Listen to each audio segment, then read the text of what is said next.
Good afternoon, ladies and gentlemen. Welcome to the Tuesday afternoon workshop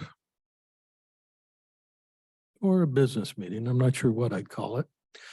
We don't have anything specific on the agenda, so with Commissioner Weber's approval, maybe we can just chit chat about some things, including an application for the Veterans Advisory Board.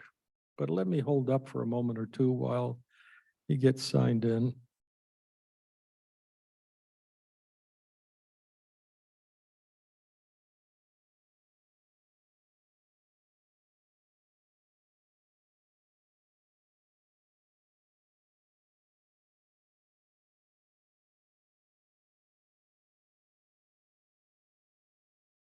There we go.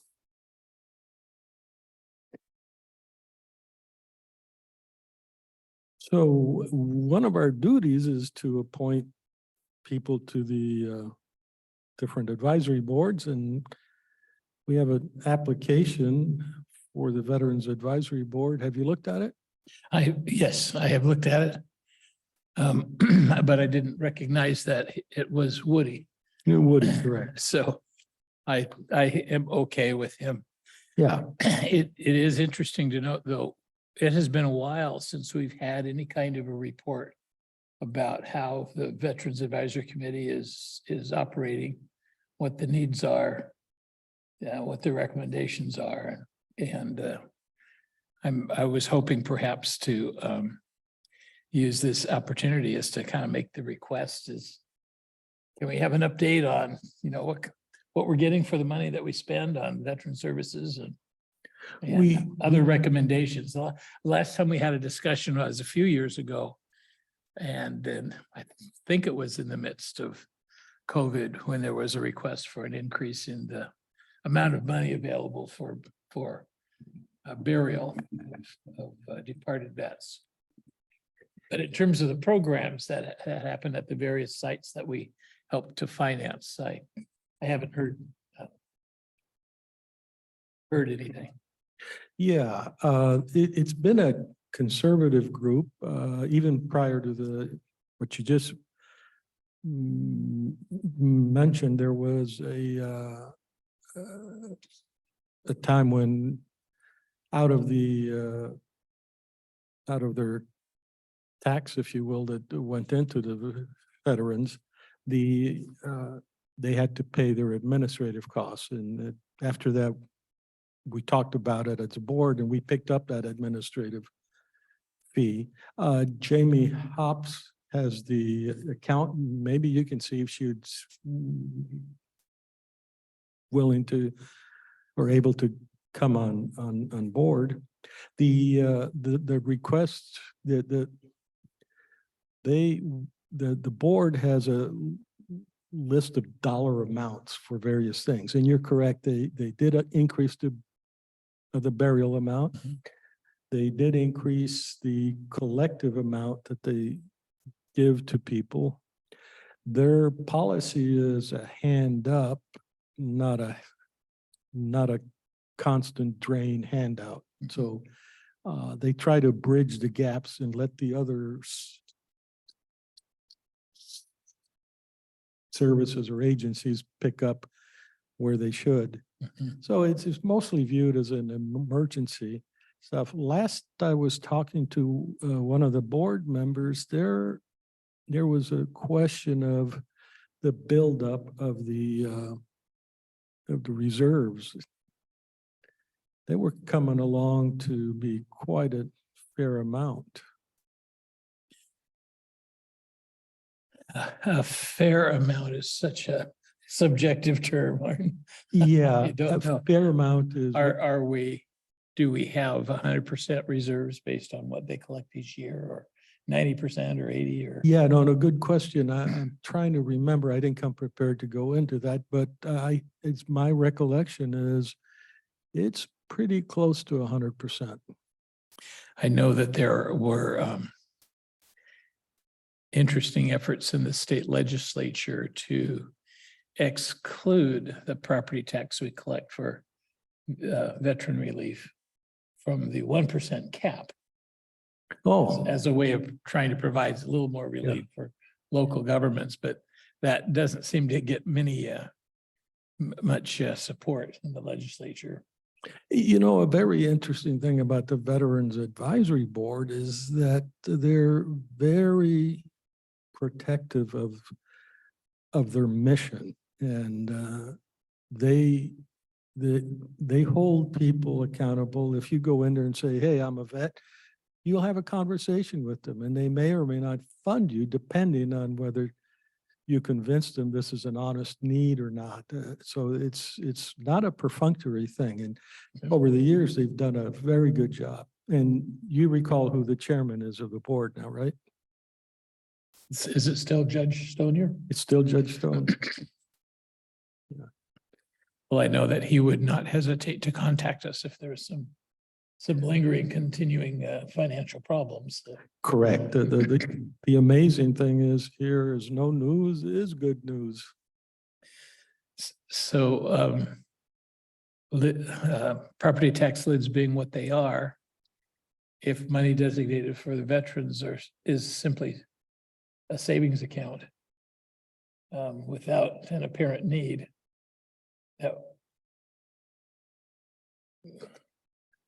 do we need to have that tax? And B, are there better uses for it? But of course, we have pretty substantial reserves across the board. Yeah. So Yeah. I think there is if we want to explore that, we certainly will want to have Judge Stonier come and chat with us on that. There is, trying to remember how much, it's like $100,000 a year income or something like that, 110.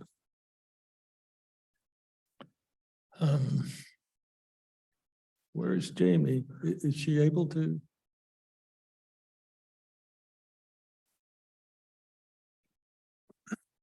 Jamie's unavailable, but we're trying to get Gina. Okay.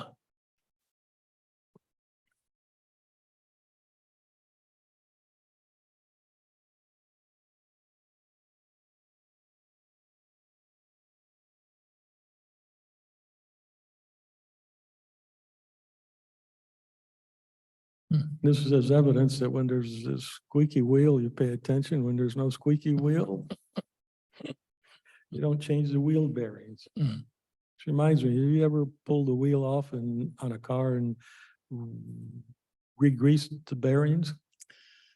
I watched that be done a long time ago. I used to do that on my cars. Nowadays, you just drive them. Yeah, that's true. There's Gina.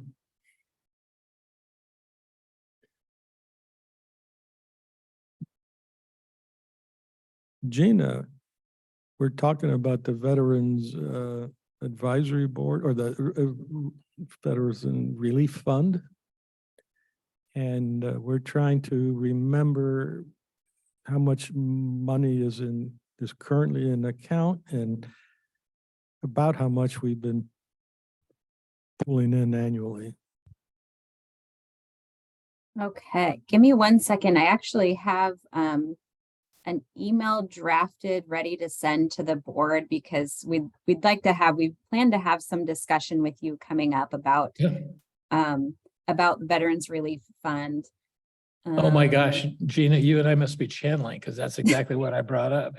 We haven't had a discussion for a while. So If it were Yeah. possible, I'd file an OPMA here. Well, yeah, it's been on our radar because the fund balance has grown, and so we're not utilizing not nearly as much as what's coming in for the Veterans Relief Fund. what rate is it that we collect from the property tax? It is 1 second. Let's see, 1 1/8 cents per $1,000 of assessed value. And that's the lowest amount that's authorized in RCW.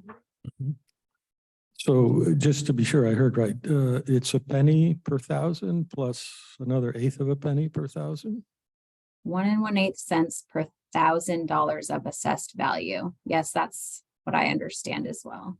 Okay, I thought it was smaller than that. But And, go ahead. and so that's generating what, $500,000 a year? Let me see.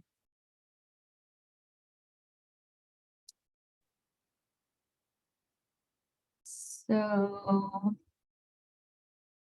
revenues, let's see. This, not quite this last year, let's see, 2022 was about right at $200,000. So that's up back from like 2015, it was closer to 100,000. And so That's the number I remember. And And the the reserve is balance, that? though, but the balance is considerably more than that. yes. The ending fund balance has gone up over the last year. So there's close, let's see, $750,000 the ending That's what I fund remember. balance. Yep. Okay, so that's pretty substantial. Yep. Yeah, so that's where had been, That could outfit an entirely new office for the administrator of the veterans system. Oh, no, I'm confusing you with the VA. Yeah, I'm thinking in this discussion that we may want to do something, but one of the last things I'd want to do is tell the advisory board how to do their business. They're very careful, and I have a lot of respect for how they handle their affairs. I yeah. wouldn't want to mess that up.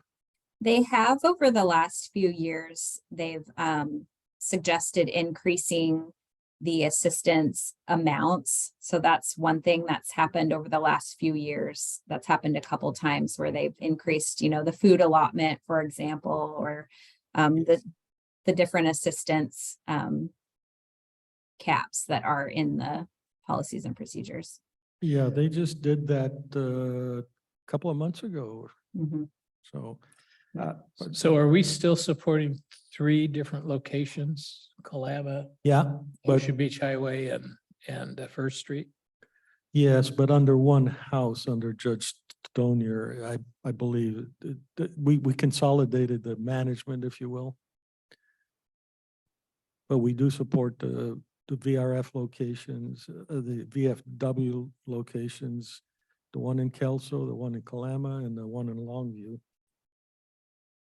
Yeah, there are 4 different buildings that we support for just building costs.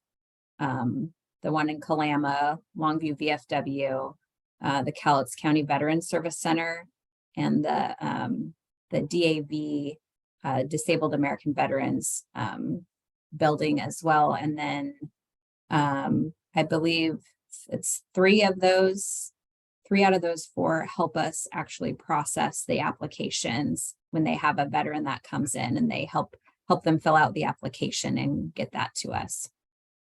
So we did get a question or a commentary this morning through anonymous folks wondering about supplying medication and transportation for medical purposes. And I'm thinking that our public transit takes care of transportation needs locally. Do we contribute towards the costs of the transportation down to the VA hospital for our local veterans? That's not a request that comes in Okay. very well. The most common requests that for assistance that we get are for food vouchers, and burial costs, burial assistance. There's some miscellaneous categories too. I'd have to read back through the policies and procedures to see if transportation is one of those that we could support.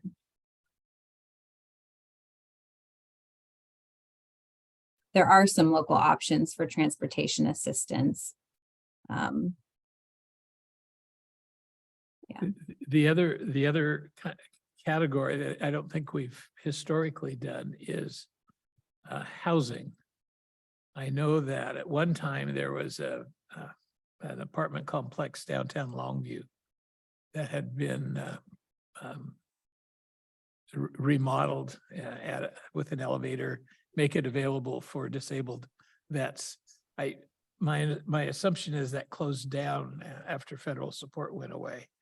But if we're talking about a pretty substantial amount of money now, is there a need to use some of that money to build the housing units? Or, I mean, that's almost as much as we give for 40-unit apartment complexes, if there's a project in the works. Yeah, the problem is always this. I don't want us to compete too much around places, and I really don't want to take any authority off the board. So there's a lot of sensitivity to them managing veteran stuff. So I would suggest that maybe Gina can get in touch with Judge Stonier and maybe chat with him and see if there is an appetite to change something there. I do hear significantly, which probably you do too, Dennis, that there are veterans in need out there, and those needs aren't fulfilled. Again, the advisory board people do a very good job of not abusing that. Yeah, and the veteran relief funds have income requirements. And so, you know, if you meet a certain low income threshold, then you're eligible for the assistance. We did a few months back talk to the Veterans Advisory Board to see if there was any interest in doing some type of special projects. That was, you know, it's one option that we could look at, sort of like Commissioner Weber is mentioning, where it kind of goes outside of our traditional assistance, where it's, you know, it could be one-time mini grants to veteran service organizations, or looking at different types of projects that support veterans or veteran serving organizations. So that is something that we could look more at. We briefly had mentioned it at a Veterans Advisory Board a few months ago, and at that time, I think there wasn't a lot of interest from the advisory board to look at that, but they were focused on increasing those assistance amounts at that time too. So we could revisit that, though, definitely with the board. Yeah, So I think it was 2 weeks ago, we heard a presentation from the project manager for the Catlin and Maine housings in West Kelso. And there were a whole category of targeted audiences for that low-income housing, affordable housing. And it seems to me veterans was one of the categories. I may be wrong, but I don't remember but precisely. that might be a portion of the contribution that we have. Well, here's what I'm thinking too. Yes to everything, but they recently adjusted all the amounts, and I'd want to look and see, we don't want to be overdrawing. So let's say we knew we would be stably paying what we'd call the relief fund obligations ongoing based on history, then maybe we've got 500,000 that we could offer for something. A thing that was tantalizing here is I don't know enough, but can you imagine a veterans business opportunity? And I'm just talking that out loud, you know, is that something we would Well, we would entertain almost anything. We'd have to hear it and understand it, and Gina would keep us on the straight and narrow about, well, you can't really spend it that way. Well, we're pretty clear that burial costs and some food rent. vouchers, subsistence costs and housing are all acceptable uses of state funds. But, well, yeah, if we could set up maybe a workshop with Jim and his crew and just toss out some ideas that what we might have. And the reason I push that is that the rest of our property taxes are, let me suggest we can find other uses for the property tax if we can, if they're not using it, let us figure out a way to use it. Like, Yeah, Yeah.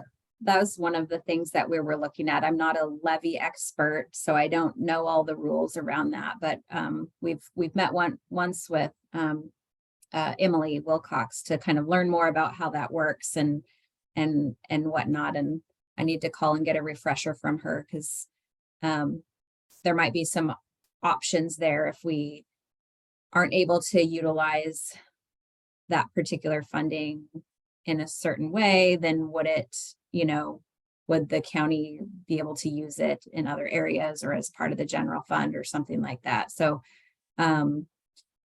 anyways, all that to say, I have some information that I'm going to send to you here in the next day or two. And we want to continue to have discussion about where we're at with the funds. A piece of the information I'll be sending out shows a breakdown from last year of how much assistance went to the different categories, like towards food or towards death expenses, those types of things. So you'll get to see that amount. And it shows the past several years of revenue and expenditures with our ending fund balance. So you'll be able to see all of that information, and we'll be bringing some more back and looking at what the different options are. And I'm happy to connect with Judge Stonier too about what some of his thoughts or the advisory board's thoughts are with the ending fund balance we have. Yeah, and then one thing to note, I'm not sure what it is you're thinking about, but this is one of the taxes that I think you would get a very large percentage of the community saying, we want to do this. It's just my sense from talking to a variety of people. sure. And it's their money, so.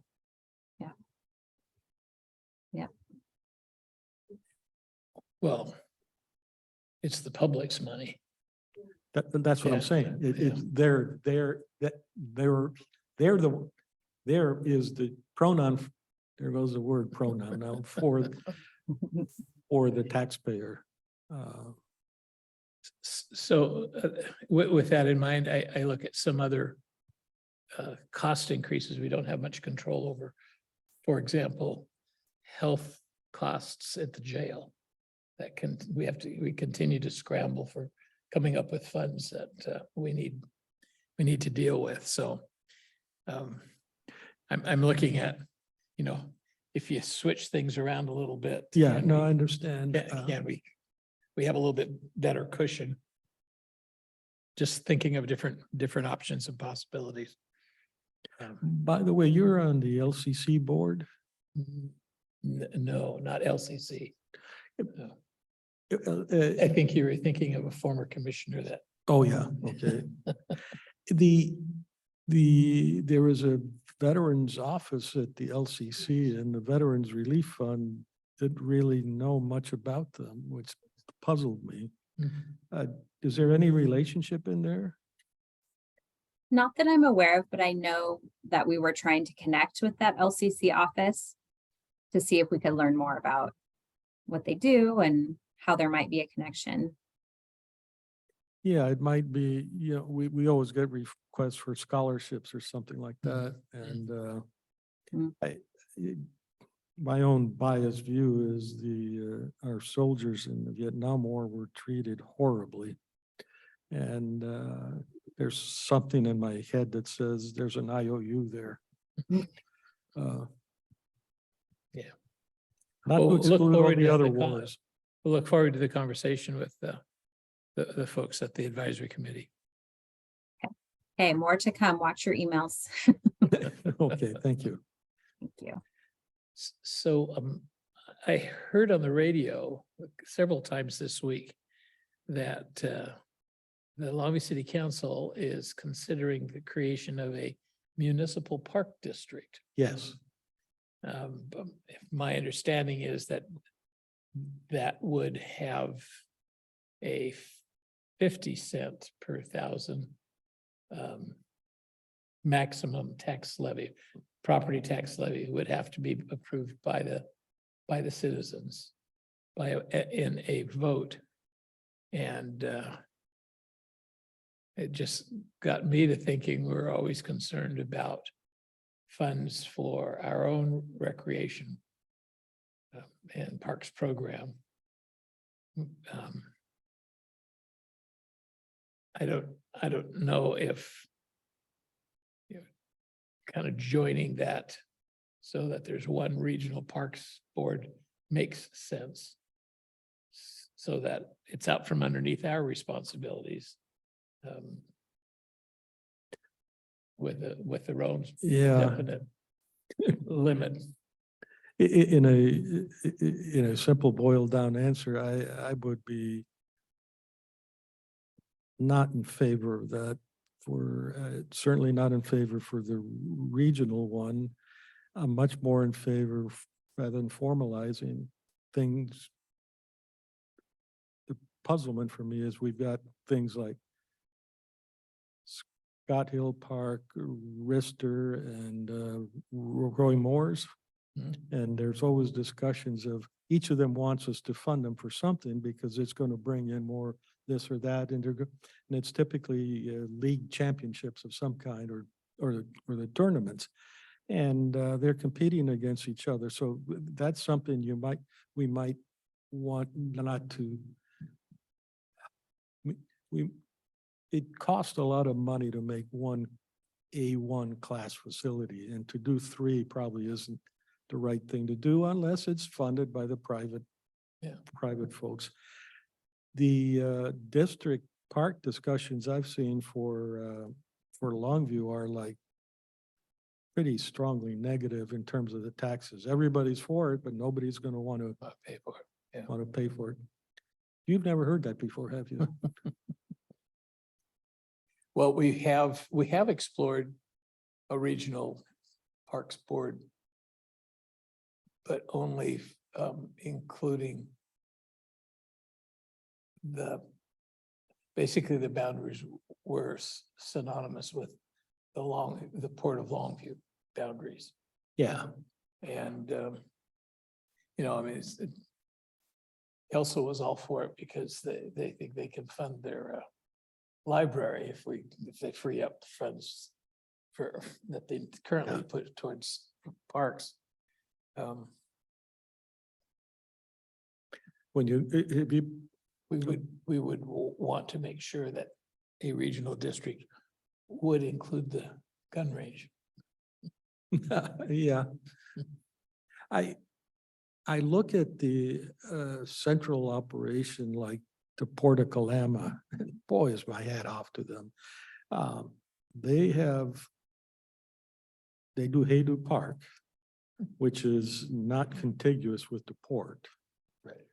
And they work hand in hand. Although it's in the Port District, so that's, Yeah, but they've got to go through the city of Kalama and all that kind of stuff in order. So, but they do a wonderful job in their new marketplace. You've driven by to see what right. it's moving along pretty well. The entire atmosphere going through there is pretty stunningly nice. And I've watched people out there trying to play volleyball when the wind's howling. It's very difficult to play with heavy wind. But it works pretty well. So I wouldn't want to touch anything like that. And since they fund it themselves,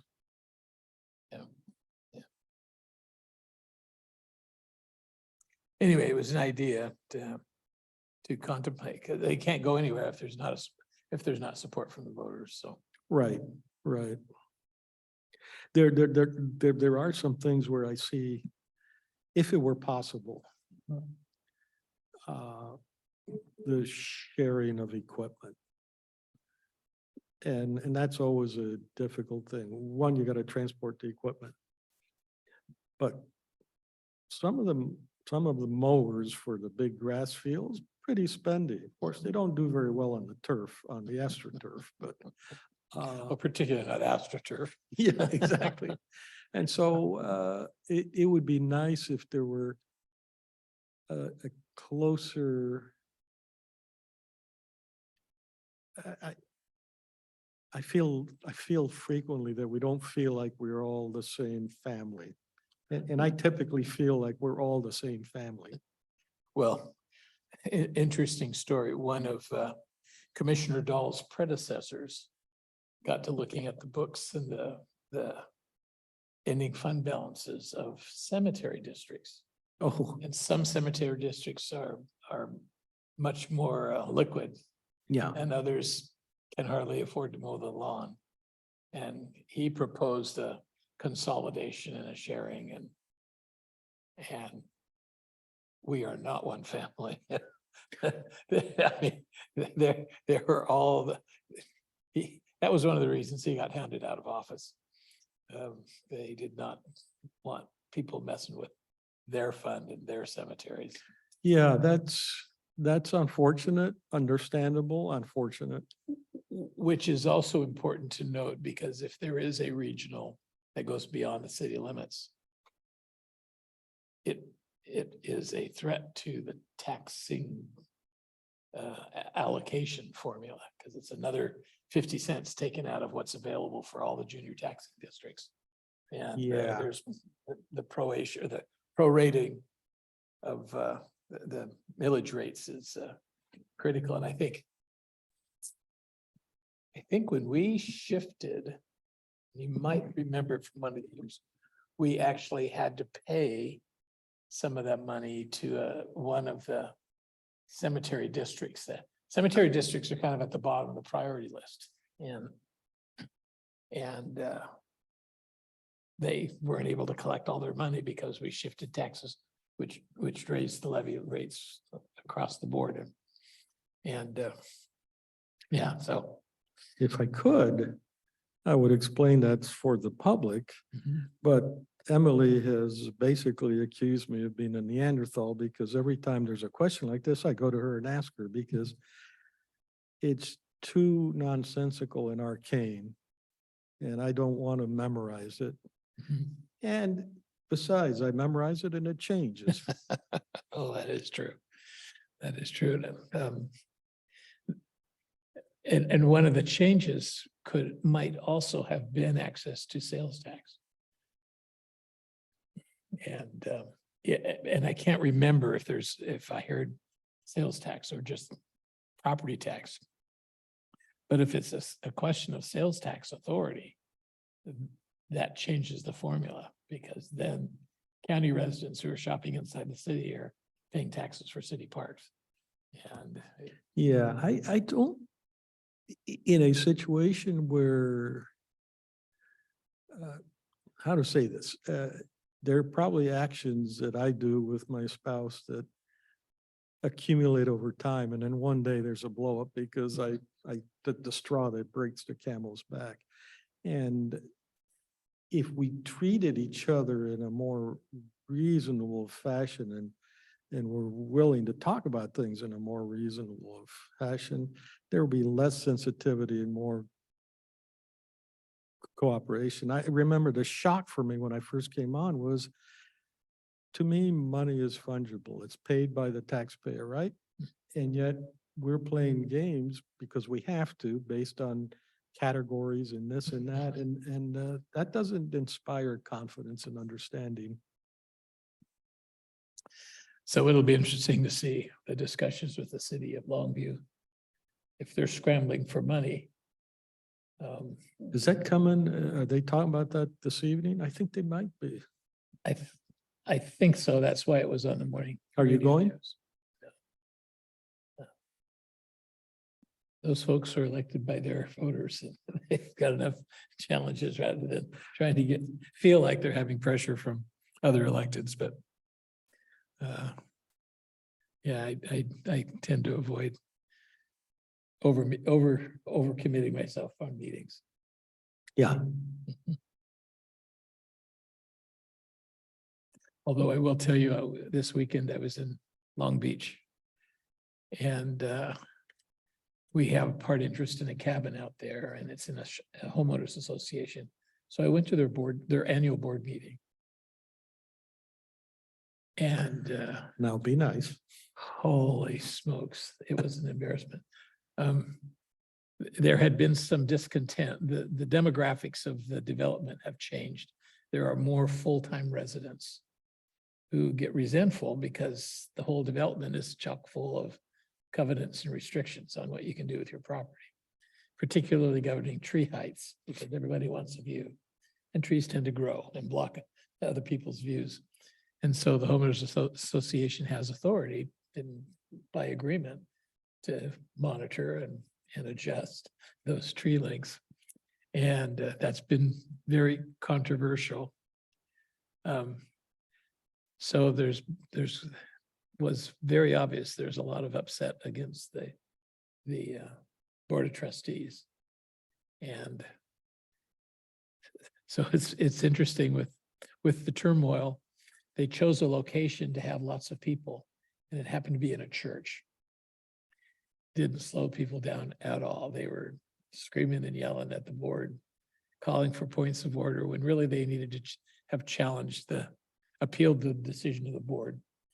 But the board didn't follow the agenda. And they kind of made matters worse for themselves. That reminds me, in your travels, when you walk into a cathedral, there seems to be an aura inside there. Is there not? Or do you feel it?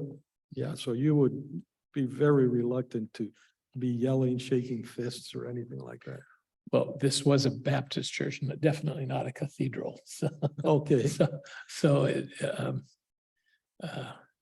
nevertheless, there were pews and, crosses and, the things that are appropriate for a church.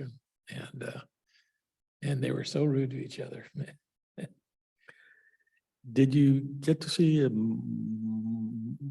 mosque on your Israel trip?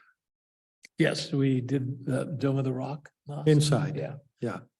Pretty interesting. And I came away feeling that was kind of a bleak setting. It's very Spartan. The mosque, yeah. And of course they don't adorn their mosques with a lot of decorations. I mean, Well, they it's certainly all have no, geographic, it can't be. they have no Right. effigies. It's Right, so, it's right, just, so, but being above the remains of the temple, it's kind of windswept and bleak. And did, maybe we were just cold that day because the wind was blowing, but it can be cold in yeah. Jerusalem. Oh, yeah. Did you go underneath it? Underneath the mosque? No, they didn't have. I that. was in Akko, which is Acre, the last Crusader town Mhm. before the Christians had to leave. And as I was That walking around, was a gentle way of putting it. They were forced out. there were some arrows that they had to dodge. Yeah. And it was a hot day. Mhm. And there's hardly anybody around. I don't remember the day. The hour is probably middle afternoon. And a person in Arab garb, elderly man with beard, came up and talked to us, and I thought, okay, I'm not too keen on whatever he's proposing, but we went ahead and he took us into the mosque there. Mhm. And then he took us underneath the mosque. You know what the mosque was built on? The Um, old Christian church. Okay, yeah. And you know what they used the bottom part has a cistern. Mhm. So it's hot outside, pretty uncomfortable. You walk in there and then you go down. It's so totally cool. But the fact that we have layers upon layers always fascinates me. Yeah, it is. When we were in Israel, we went to Jericho, Hmm. labeled as the oldest city in the world. And they've done enough excavations where they've identified the layer that they believe corresponds with the raising of the walls of Jericho, according to the biblical yeah. stories. And you could see a discoloration, so that there was something significant that happened. So it's an amazing place to visit, that's for sure. That stuff used to confuse me until I walk into my outbuilding shop and I realize stuff does pile up. It is true. Have you been to Rome Mhm. and the catacombs? Did not go into the catacombs. Turns out that there's a big tourist production at the catacombs of San Carlissimo, which are just outside the city. Mm. Well, a little bit of a distance outside the city. What most tourists don't know is that the whole city is honeycombed with that. And if you go into a church, a cathedral, of which there are plenty around there, and you might have a big open marble entrance and the usually ornate stuff. But before you walk into the main area, you often will see steps going down. If you take those steps, no signs, you just take those steps, you walk on down, and eventually you'll come to a place where it looks like you can go no more. And it turns out that's the starting point for a tour of the catacombs of that cathedral. And you get the most attentive tours there.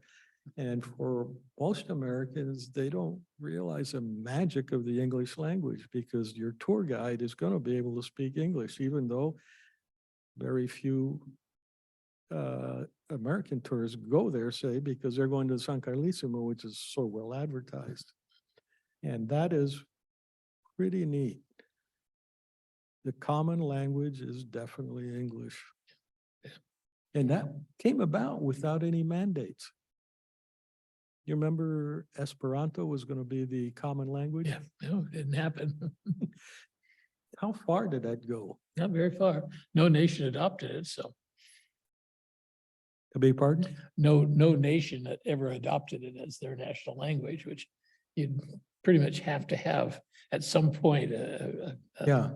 Was there a full dictionary and grammar and all that to it? I think it was developed. Yeah. And it could have been, but it just never. I think the commercial dominance of the English language is the real source of the staying power of English. And the really magic thing about that is people should start realizing that we could politic all we want, but if I cannot get my hand into your pocketbook, I have no control over you.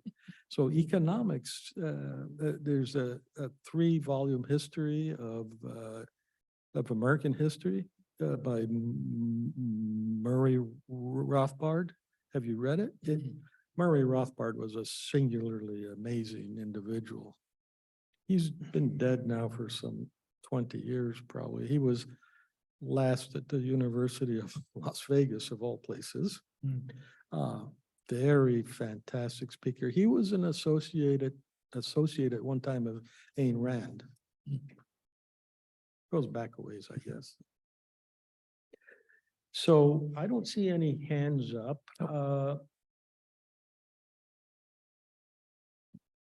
Kelly, do we have anything you'd like to talk about?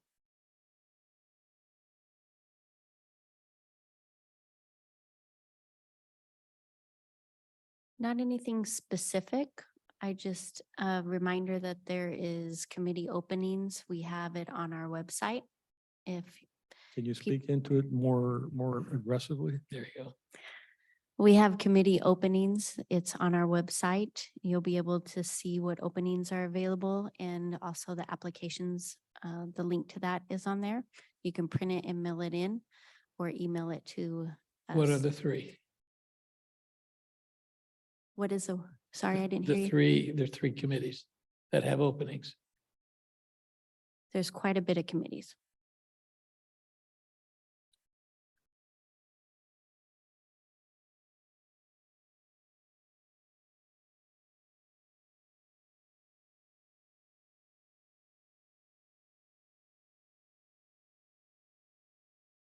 I will share the page. Okay.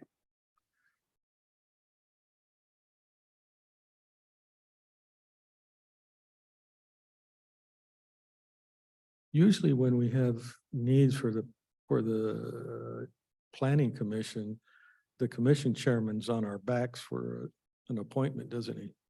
So are there any on the planning commission? Nope. None. No, Okay. no. Slovak has two, but I think we just filled one of them, right? Yeah. That is correct. We just appointed And, one.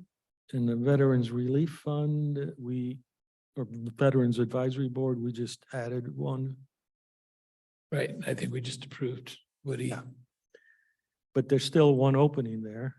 Generally, with what they've tried to do is find people that are from the various eras. Yeah. It's getting a lot harder to find a World War II vet. We still have quite a few vacancies on the Solid Waste Advisory Committee. Yeah, do you know what the issue is there? I don't know. I don't think industry has filled their last position. You don't think what? Industry still has one position. Right, That's, I think that, but it still leaves us 4 others. And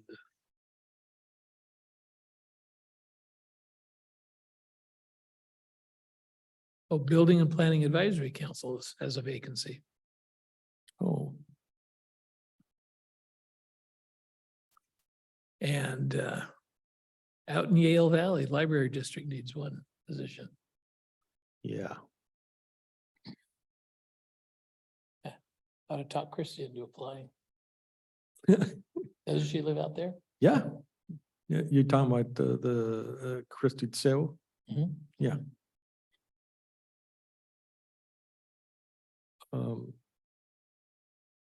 Stormwater advisory, is there a breakdown on what qualifications you need for that one?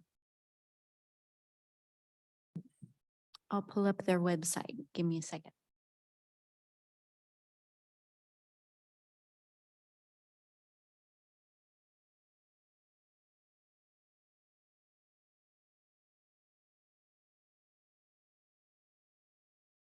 Tracy must have an answer.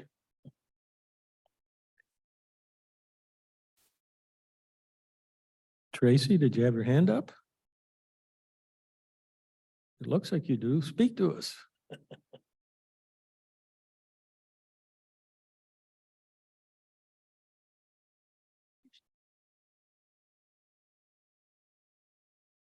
Oh, she got promoted. I'm trying, I'm trying. There she is. You sure are. I mean, yes. Did you say building? We have a realtor position open for the, I was thinking, if the board's okay with it, what about the realtor that's on, Erica Rodman, that's on Planning Commission? Then we would have a crossover in between both of from Planning Commission and BPAC at the same time. We have two realtors on the Planning Commission. Who's the other one?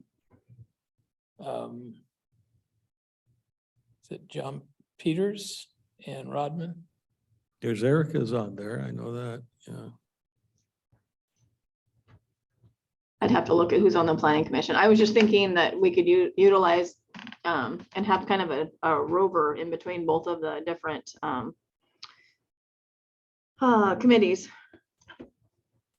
I don't know another realtor. I know Jeanette was looking to move her position and put Nick Little in it, but I know the board wasn't in favor of that. So I was just trying to think of another realtor that we could utilize. Well, there are plenty of them out there. There are. I just don't know if they're willing to commit their time. Well, we could see if Bill Josh is available. Be a long commute for him. Exactly. So that's the only one I know of is, we're looking for a realtor to fill the position. So repeat your suggestion. You were saying. I was just trying to think outside the box and think if we could utilize somebody like Erica Rodman. And then she could be kind of a floater in between planning commission and BPAC. So then there's communication going between the two different groups. Yeah, that doesn't sound unreasonable to me. You want to try to talk to her and see Yeah. if she's interested? Yep, I will do so, and I'll see if the board's okay with that. I will definitely, and I'll let you know, hopefully this afternoon. You okay with that, Dennis? Sure. Okay, maybe we'll have an appointment next week then. We'll see. All That right. would be great. Thank you. Thank you. All right. So I think we're done. We're done. Okay. Last opportunity. Thank you, everybody, for bearing with us. We're adjourned.